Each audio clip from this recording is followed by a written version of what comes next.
1,60,000 টাকা দিয়ে আমাদের প্রগতি বাগে গরুটা ভাই নিয়ে আসছে, ভাইয়েরা নিয়ে আসছে, আপনার ফ্ল্যাটে নিয়ে আসছে, গাবতলী হাট থেকে এই গরুটা নিয়ে আসছে। দেখেন অনেক সুন্দর কিন্তু, মাশাল্লাহ মাশাল্লাহ। তোমার আব্বু আনছে নাকি? এটা কত পাচ্ছে? 1.5 লাখ। ভালোই সুন্দর আছে গরুটা। এটা তোমার আব্বু আনছে? এটা কি তোমার আব্বু আনছে? সামনে এসো, এদিকে এসো। গরুটা কিন্তু অনেক সুন্দর। এই যে এটা বাসার সামনে, মানে এখন অলি গলিতে কিন্তু গরু বিক্রি হয় হাট ছাড়া। এই যে এটা আমার বাসার সামনে এক পরিচিত কিভাবে ইয়ে দেয়, ডুমা মারবে। এই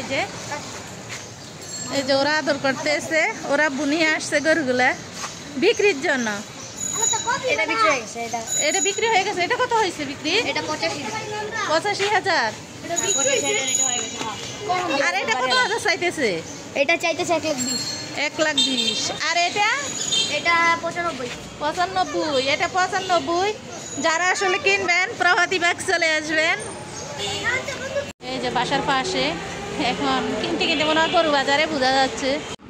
আজ মায়ের বউ আছে, চলে যাইব এই 2-1 দিনের ভিতরে। তার মধ্যে কিছুটা স্পেশাল খাবার দাবারের তৈরি করবো।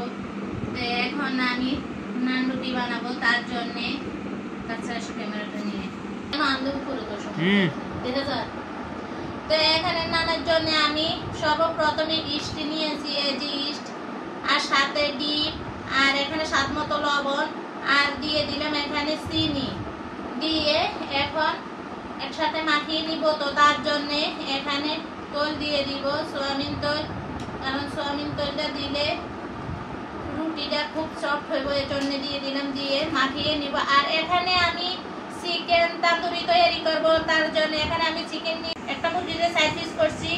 এর মধ্যে লাল মরিচের গুঁড়া দিয়ে দিলাম, জিরার গুঁড়া দিয়ে দিলাম, সাথে গরম মশলার গুঁড়া দিলাম, আর এখানে দিয়ে দিলাম পেঁয়াজ রসুন বাটা, এখানে দিলাম আদা বাটা, আর কিছুটা সরিষার তেল দিয়ে দিলাম।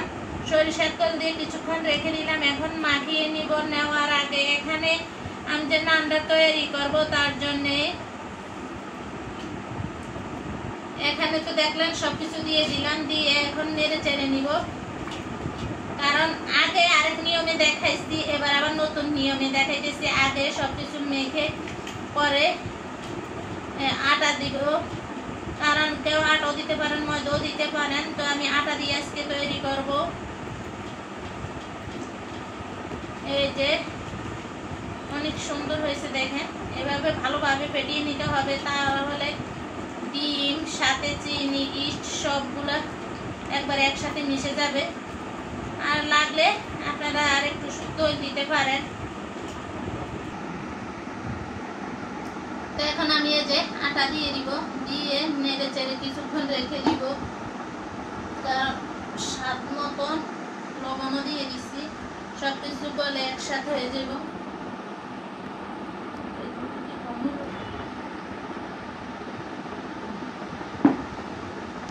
এখানে এই যে সবগুলো একসাথে মাখিয়ে নিব। সাথে কিছুটা এই যে 10 টাকা দামের এই যে দুধের গুঁড়া দিতেছি, গুঁড়া দুধ। আসলে আজকে কিন্তু গাভীর দুধ নেই, আমি কিন্তু বাড়ি থেকে আনা গাভীর দুধ বেশিরভাগ দিতে চেষ্টা করি। তো আজকে নাই দেখে 10 টাকার প্যাকেটগুলো নিয়ে আসছি। এখন ভালোভাবে মিশিয়ে নিব। তো এই যে কিছুটা আমি বেকিং পাউডার দিয়ে দিতেছি। বেকিং পাউডারটা দিলে রুটিটা খুবই সফট থাকবো, তার জন্য দিয়ে দিলাম।